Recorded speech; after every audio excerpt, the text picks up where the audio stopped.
Greetings, fellow Siegers. Heroes Siege Season 7 is officially set to launch on June 6th, bringing with it a wave of exciting new content. A brand new seasonal feature, powerful in-game bosses, an all-new class, reworked and newly added items, expanded blood pack support, hundreds of balance changes across all classes, and massive performance, anti-cheat, and server stability upgrades. And that's just the beginning. Be sure you mark your calendars, this season is shaping up to be a fun one. In today's video, I'll be walking you through a complete build guide. We'll cover everything that you need to know from pros and cons, leveling strategies, skill and sub-skill tree progression, attribute allocation, gearing recommendations for budget, mid-game, and end-game setups. I'll also break down optimal mercenary pairings, loot filter tips, and some helpful resources I've created to support you guys on your journey through the season. A full written version of this guide will be available on my website shortly after the video goes live, and as always, timestamps will be available for your convenience. If you're new here, I'm Graxy. I create ARPG-focused content with a strong emphasis on Hero Siege. My channel features build guides, game mechanic breakdowns, how-to tutorials, and content for both new and experienced players. If you enjoy this kind of content, consider subscribing to stay up to date with the latest Hero Siege news and guides. Your support, whether through a like, comment, or small donation,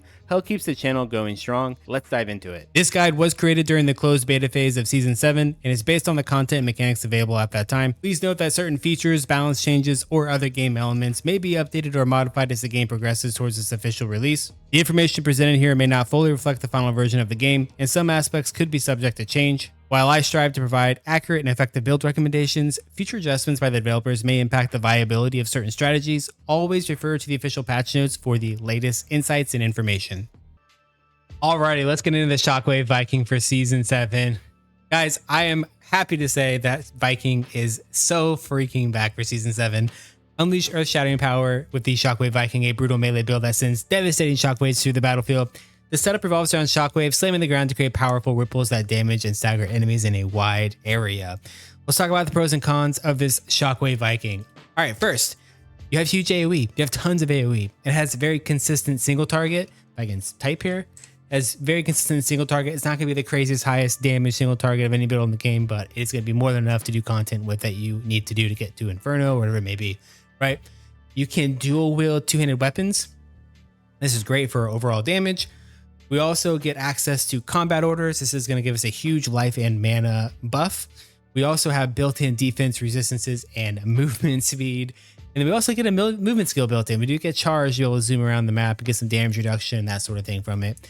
Now, Viking sucks ass to level. I ain't gonna lie. I've tried different situations. I've tried Shockwave. I've tried Zeal. I've tried the charge thing. I've tried pretty much all of it. It's just kind of dog shit to level with. Once you hit level 40, the games, you just go crazy. Like, it's fantastic.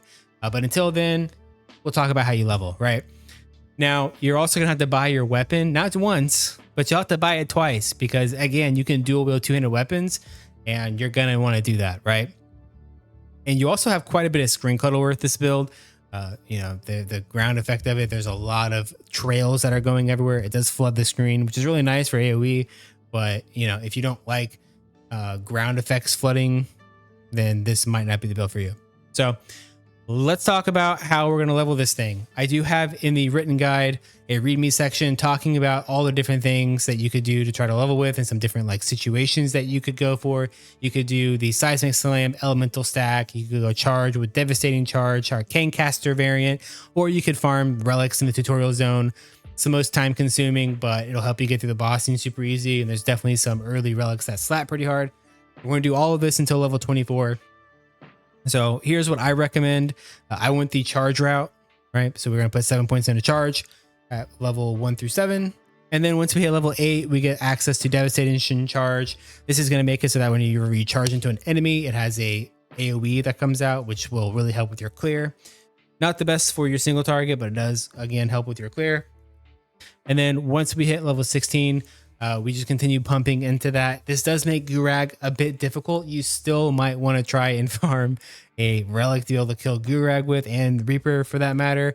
Or you could just kind of dual spec. You could get your Shockwave side of it to be able to kill bosses, and you could get your arcane side of it for zooming around and killing monsters so that you're not, you know, kind of playing melee with Shockwave. Completely up to you, but this is what I did. We're going to be suffrage until level 24. Once we hit that, we can move into Odin's Fury. Things will get a lot better. It's still not amazing, but it is definitely way better. We do get a pretty decent passive that we can get damage from, and we just stack life at this point. Now, once we hit level 40, you can see that we respec our entire tree. We go full into Shockwave, and then we also get points into our synergy. So the first one here being Brute Force. You get built-in crit and crit damage on this build, which is fantastic. You get that with this synergy here. So that will really help later on in the game. Whenever you're trying to get that crit damage, this will help bump it up. And then at level 70, continue maxing that Brute Force. And then we're going to start putting points into Weapon Master. This is going to give you a attack damage buff. And then we also start putting points into Throw. This is a synergy for Shockwave to give us some more damage. And then finally, at level 100, you can see our tree here. We have 20 points into Shockwave, 20 points into Throw, 20 points into Brute Force, 20 points into Weapon Master. And then the rest of our points we are dumping into Seismic Slam. We also do have some 1-point wonders, charge. These are all defense skills, battle agility, combat orders. And then we also get some use out of Odin's Fury that we'll talk about, which is great. Now, if you're not familiar with sub-skill trees, these were added back in Season 5.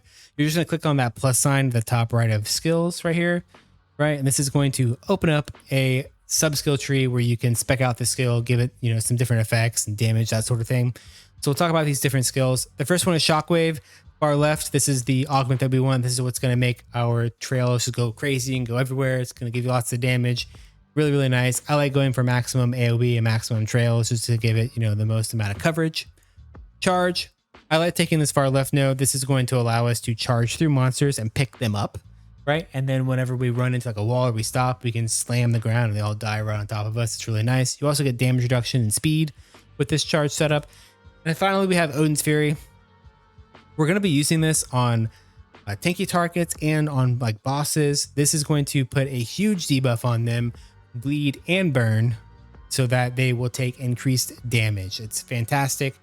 Max this thing out, get a source of bleed, get a source of burn right here, and this thing will go crazy for you. Like it's a guaranteed proc. You will add burn and bleed onto that monster, and then they'll take extra damage. So fantastic. For attributes, while we are leveling from 1 to 39, if you are playing the Arcane Caster, which is the charge variant, you are going to put 2 points intelligence, 2 points vitality. Around level 25 to 30, you could dump everything into vitality just to get more damage from the conversion of life to damage if you would like to. That way you're just like you're using more of your vitality stat. You could also just stay 2-2. And then once you hit level 40, you're going to respec your points, put 2 points strength, 2 points vitality, all the way up till level 100. If you feel like you have enough life, you got enough life on your gear, you got enough life from combat orders, you could drop the vitality and go all damage if you would like to, right? And if maybe you're having trouble with hitting, you can put some points into dexterity. This will give you some attack rating early on, but later on you shouldn't have any issues with that. And then once we get to the end game, you 100% want to be all strength. For gearing, we have a ton of different options available here. I'm going to give you some workable suggestions for leveling 1 to 39, the 40 through 100, the budget once you hit level 100, mid game, end game. All this is available in the written guide that's going to be available on the website when it goes live. So our level 1 through 39, I just kind of talk about the normal through mythic items, getting things like arcane damage, flat arcane skill damage, movement speed, cast speed, life and mana on kill for sustain, intelligence. These things are really going to help with that early push to give you some additional damage. If you're not playing the caster side, obviously you would do the same thing. You would just get physical damage and you would get attack speed instead, right? So whatever you got to do there, look for these things on your mythics, and I have this listed out for you so that you can read through that whenever you're leveling. Things do change a little bit once we hit level 40, right? We're going to be changing into the Fizz side. You can see that we are looking for Fizz skills, physical damage, enhanced damage is very important, especially on your jewelry and charms. Life and mana leech for sustain. Strength is going to give you, wow, that's wrong. Strength is going to give you some attack damage, right? All of those things are super important. And yeah, from here, we also have the ability to start looking for rune words. So we can make things like Malice and Sky Song. These will give us a ton of attack damage. Both of these have been nerfed. Sky Song no longer, you can see this is 666, is now 50% less. So it's going to be closer to the Malice option here. So just a heads up, but these are still good options until you can actually find some of the budget items. Offhands, if you decide to go with a one-hander, you can get some resistances and stuff like the Divine Contemplation. Helmets, you're going to end up making Flesh Ripper. That's just got everything that we want. Attack speed, crit chance, resistances. Body armors, Shadow can give you a bunch of movement speed early on. There's also a new rune word. I will add this in here. It's called Fog. Right? We will get that added. I'll have that edited in so you guys can see it. This will give you a ton of resistances. This can be very nice for when you're leveling through. Gloves, you can see that we have, things like attack speed, enhanced damage, life, all that stuff. Boots, get quick steps. You can make these as early as level 31. If you find a base that's a little bit lower base and you have, the runes, it'll be level 31. This is going to allow you to zoom around. You'll get a ton of attack speed. You'll get leech. You'll get everything that you need. Really nice boots. Get these as early as you can. For belts, same thing. Looking for, enhanced damage, attack speed, any of that sort of stuff. Rings, crit damage, attack speed, enhanced damage. Amulets, same thing. Crit damage, attack speed, enhanced damage. Charms, crit damage, attack speed. Like all this, it's very important to get that crit going and to get that enhanced damage to scale up the attack damage of your weapon.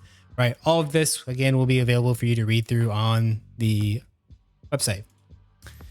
Once you hit early game, there's really not any best in slot gear here. There's arguably some best in slot gear here, but we're really looking for crit and crit damage. We're trying to really start scaling that up because this character gets it for so free that it's just very easy to get your crit cap and get a bunch of crit damage and start working towards that goal.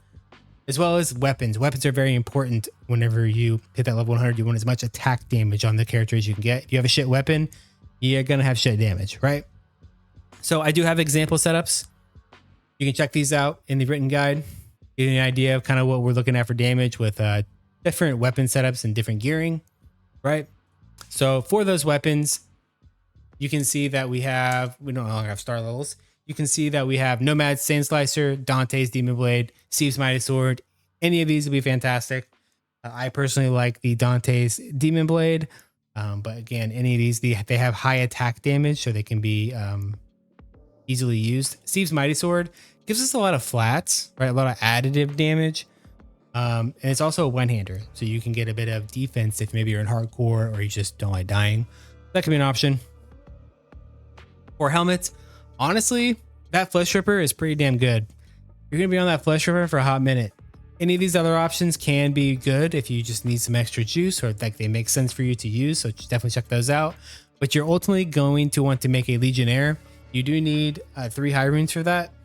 High runes are not hard to get even in the early game. You can farm them out from doing 3-3. You can buy them on the auction house. If you're in SSF, again, you can farm them from Runic Embrace Shrines. Not too terribly hard to get runes in Hero Siege. Legionnaire is what you're going to want to make. I don't care if it's in just like a shit base. It doesn't matter. For chest pieces, any of these are great. You want to make Fortress. You just need a Zoe rune. That's it. You just need a Zoe rune. This thing's crazy for just needing a Zoe rune. It's almost as good as an Executioner for just a Zoe rune. Make this. Until you can make this, if you get any of these options, you're fine, right? Mayhem can give you res. Gladstone gives you a shitload of res. Cocoon's basically a baby Fortress. For gloves, we see we have Siege Breakers is what I like. These get up to 25% resistances. You also get a bunch of ignore target defense, right? That's what I go for. You can also go for a strong mythic with a bunch of enhanced damage on it. Boots, if you're still in them quick steps, upgraded Crush Fleets. Once again, you do need 3 high runes to go into Crush Fleets. High runes are not that crazy to get in the early game. You can farm them out from your Runic Embrace Shrines. You can trade for them, whatever you got to do. Make Crush Fleets. They will make your farming so much faster. I promise. For belts, I personally like the Butcher Belt. I like the skills and the resistances that you get from it, but you go Brute Scored if you're not crit capped yet, right? This can help you get that crit cap going and you get crit damage and everything with it, right? You also get some ignore target defense, which is really nice. And then for rings, Total Wedding Bands, really, really nice. They did get a buff. You do get 2 skills on them now, up to 40% movement speed. These can be really good until you're able to get 2 really good Elven Graces. Elven Graces also do get 2 skills on them now. For amulets, get the Ravenclaw. I mean, there's not really a better option here. Get the Ravenclaw. Otherwise, you're just going to be using a an enhanced damage crit or crit damage mythic, right? For charms, there's a shitload of charms that you can get, these satanic ones that I have listed on the guide, as well as do not forget about crit and crit damage and enhanced damage on your charms. I cannot tell you how many people will be like, hey bro, I don't have any damage on my character. And I'll be like, okay, let's take a look at it. And I go and look at their charms, and they got the dumbest charms I've ever seen in my life, right? Crit chance, crit damage, and enhanced damage are so important to attack builds. You want that. You can also get flat physical damage, can help a little bit as well, right? All those things are nice. They did nerf flat physical damage. That's why I don't really talk about it as much, because I really just think that enhanced damage in those situations is just going to be overall better than the flat, right? Because it did get quite nerfed. But if you find some of that, throw that shit in there too, right? Now, let's talk about Molten Paw. Molten Paw is going to be really important for scaling our damage, not only just in the early game, but once we start pushing in the mid game and get some of these items, it really does help because it gives you a source of burn for free, right? We do have it on Odin's Fury, which is nice, but we have to do that ourselves. This will just allow you to have it on all of your attacks for free, okay? This will burn monsters. It'll allow the stat for damage to burning targets to live, to exist for our character all the time. So we can use things like the caffeinated coffee container. We can use things like, we'll talk about it, right? There's some different options that we have because of burns. And with that being said, let's go into the mid game. If you're not sure how damage works in Hero Siege, I do have a full written up doc here on the guide. Talks about the things that I've been talking about, like what does crit chance do? What does ignore target defense do? What does deadly blow do? If you're not 100% deadly blow capped in the mid game, you're doing something wrong. Do you have open wounds, right? Those sorts of things we talk about in the guide here for you to check out. Just like before, we do have some example setups if you want to see what gear I'm wearing to achieve certain levels of damage. There's a shitload that you can do with Viking because there's just so many damn weapon options. So you can see I have the new Storm Slayers, I have Lucy's, and changing the different setups for Lucy's and glow sticks, and like there's so many different ways that you can build out with the Viking. You don't even have to use like 2 of each. You could swap them in and out, right? For weapons, Thorn Noxus can be okay. It is a fairly slow hitting weapon, so I'm not sure how much I would recommend. You could wear a Thorn Noxus if you would like to, if you end up dropping one. Otherwise, Lucy Days are going to be your main goal, or glow sticks. Glow sticks are going to provide you the most amount of attack speed, or a large amount of attack speed. It really make the build feel good whenever you're just regularly farming. But Lucy Day is definitely going to be probably a bit more damage than the glow stick. It really kind of depends on where your attack speed is. Candy Shredder can also be okay. If you end up dropping one of those, you can put on a shield, right? You can go zoom with the Candy Shredder. Also, Blood Moon Crescents can roll with his skills, right? These are farmed from Amon Ra. These can be a decent option. They're one-handers. Again, you can wear this with the shield. And this can really help again with that, trying to survive in the early game. But honestly, the big things here are these Lucy Days and the glow sticks are really just going to help you pick up the Viking a lot, right? For helmets, if you're not using that Legionnaire yet, make a Legionnaire. Try and get one on a better base, right? Give you some extra damage there. There is a new helmet in Season 7. It is called Dragon Knights. This thing will give you a ton of extra damage to burning monsters. We burn for free with Molten Paw and Odin's Fury, right? This is insane too. Use this for bossing, but use the Legionnaire for farming. And if you happen to drop a Nikita's, this can be good too. Yeah, you get a bunch of ignore target defense. You get 40% deadly blow. It's almost half of it, right? So the Nikita's can be an okay option as well if you end up dropping one. For chests, if you're not using a fortress yet, make a damn fortress. Try and make one in a plus skills base or just a better base. The upgrade to fortress will be Executioner's Cocoon, right? Get lucky and get a 4/4 Cocoon. That's obviously our best in slot. But yeah, that would be what you're looking for. Otherwise, you could slam some Heaven's Mites. Azarius can be actually really like Azarius Iron Thorn Breastplate for the Viking. Because you get skills, you get extra damage to stun monsters, which we get stuns. You also get reduced damage taken. You get up to 40 resistances. You get 4 sockets. You get vitality. You get so goddamn much on this actually. So this is a really good option too if you want to be a bit more tanky. And then Heaven's Might, if you get lucky on the Heaven's Might, you'd only really use the Heaven's Might if you get like a +4/5 or a +4/6, in my opinion. That's totally up to you. For Glubbers, we have Brawler Fighter Myths. These come from Sung Lee. They have a 100% chance, Sung Lee has a 100% chance to drop his heroics on Hell 5, and one of them can be the Brawler Fighter Myths. So go farm your Sung Lees in the Eternal Battlefields. Try and get these. They're fantastic. They have been buffed. They have skills on them now, right? So this Facebreaker roll here does matter. We want to try and get this to be a 4. If you get one that's like a +1, you're going to hate yourself. You try and get a +4. I wouldn't even Satanic. Like dice it. If I got one that had a +1 on it, I'd almost even dice it depending on what my backup was. If I had an Ally Boxing Glove backup, I would straight up dice it. So Ally Boxing Gloves can be good. If you don't have access to these, you can do like enhanced damage, crit damage gloves, right? Those could be insane as well. Actually, if you rolled all 3 of those, if you rolled like a high enhanced damage crit gloves, those would probably beat out brawlers possibly, right? Especially if you got like attack speed. That's nasty. That's nasty. For boots, if you're using them crush fleets, awesome. If you're not, make them. Try and maybe get one with a crit damage base would be fantastic. Also, same with the helmet. You can get crit on your helmet too. But for sure on the boots, try and get maybe the crit instead of skills. There are brutal roamers now. These are new in season 7. You can farm these from the Rogue Chaos Tower in the Codex of Chaoses, right? These can be farmed in Hell 5. So there's brutal roamers. These are going to be the best for Fizz because you get that extra damage of bleeding monsters. However, there is another pair. If you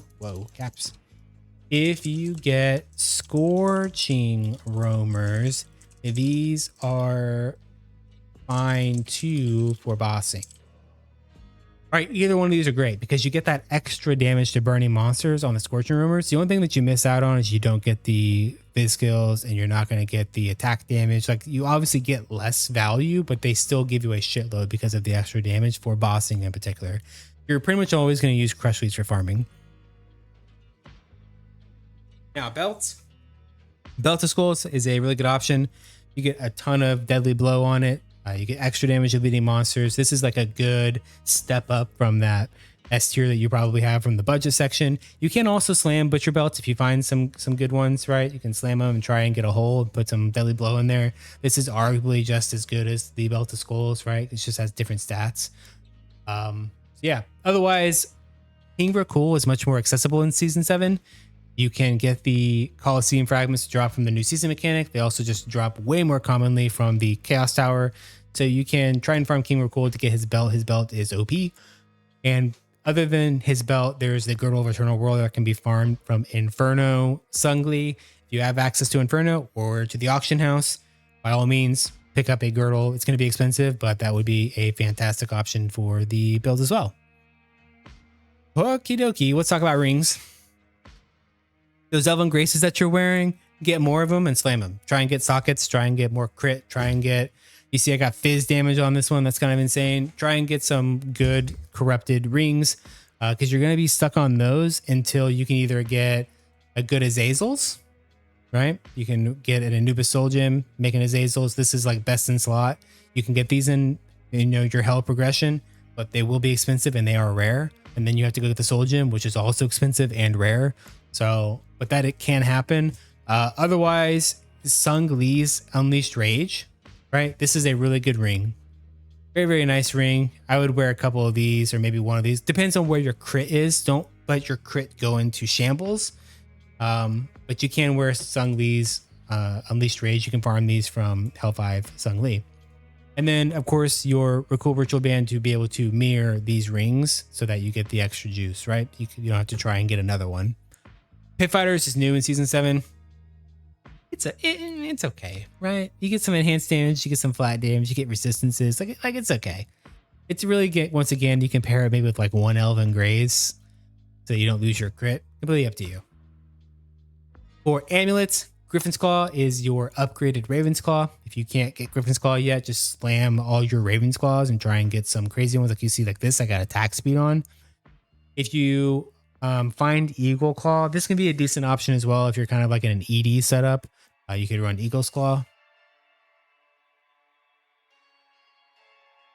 And finally, our charms for Fizz attackers. Once again, them crit chance, crit damage, enhanced damage charms.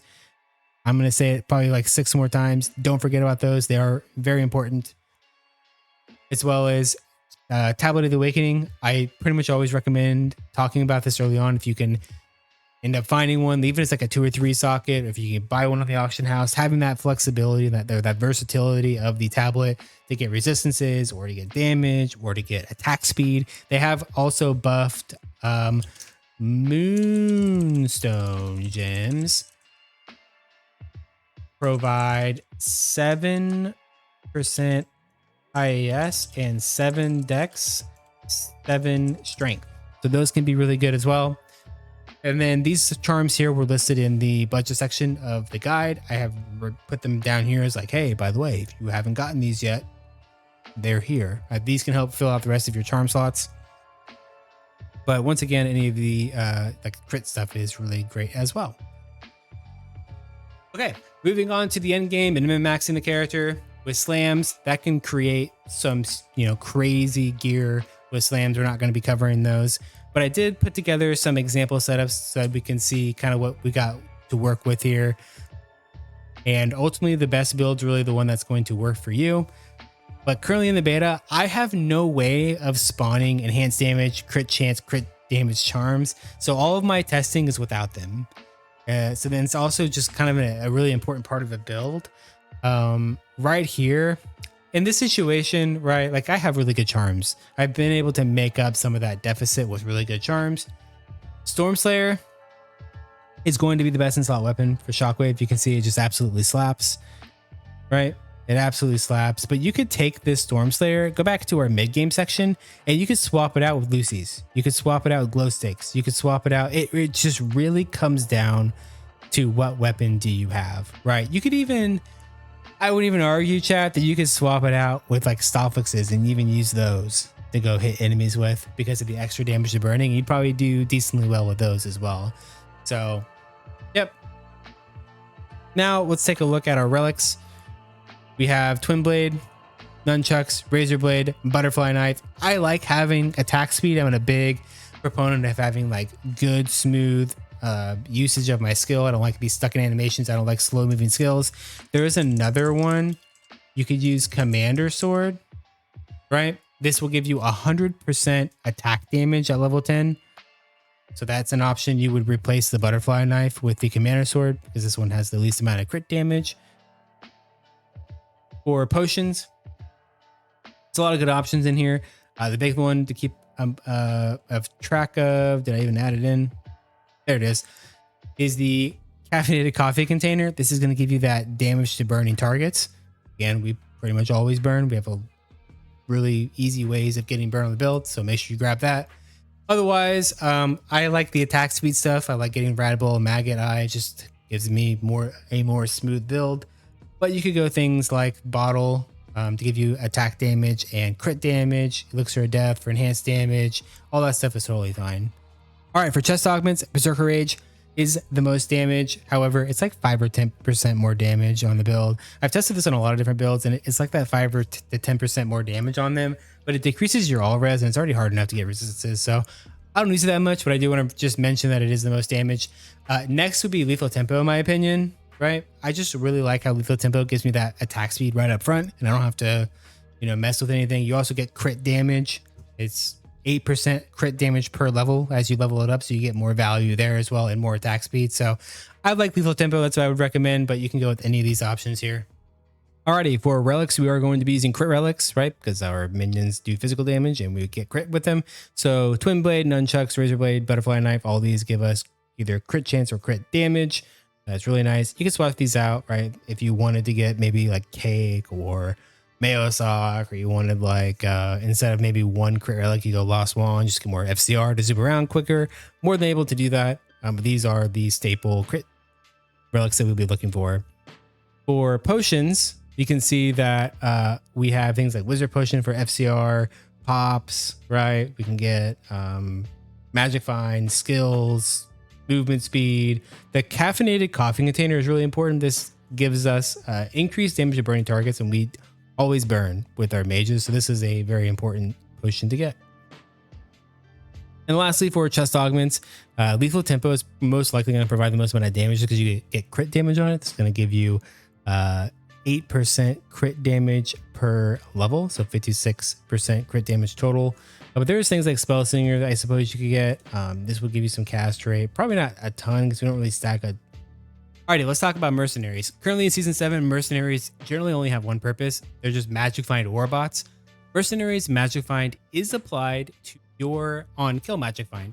So if you were to take a Magic Find item and throw it on your mercenary and open up your character screen, you'll see under the Magic Find section that that number didn't go up. But if you select mercenary and then look at that Magic Find value, it did go up. That value is applied to kills that you get on your character, even though it doesn't show in the actual character section. This is just to show you the difference between the Magic Find that you have on your actual character and the Magic Find that you have on your mercenary. So you want to be stacking as much Magic Find as you can possibly get on this mercenary. I cannot stress this enough how important this is. People will come into my stream, they'll message me on Discord, they'll ask in Discord chat, just everywhere. Hey bro, I'm having a hard time finding items, so what do you suggest? And I'll ask them, yo, what's your mercenary look like? And they will have either no items, just no mercenary at all. Now in Hero Siege, there are 3 mercs, Act 1, Act 3, and Act 6. We do not use the Act 6 merc most of the time. Just doesn't offer enough utility. You get some arcane break on it and it can randomly give you a shield, which is cool, but it just doesn't offer the same utility of the Act 1, the Act 3 mercs do. So Act 1 merc can generally get the most Magic Find as it's a sword and board class. So you have just more socket availability to put more Magic Find in, as well as they have good supporting items for Magic Find in those slots. But they're going to have a lower level of fanaticism if you are trying to go for that, if you're aiming to go for fanaticism on your character, if attack speed applies to you. The Act 3 merc can use bows, so this is going to leave us in a situation where we have a little bit less sockets and there's not really a whole lot of bows in the game that provide Magic Find. And again, we are going to be most likely using the Fanaticism bow just to get as much attack speed for our character as we can. The other nice thing about the Act 3 Mercenary is you can get a proc from her that'll give you 100% attack speed. This is really, really nice whenever you're maybe fighting a boss. 100% attack speed is no joke. And if you're a caster character, just go the Act 1 merc. Here's a list of some different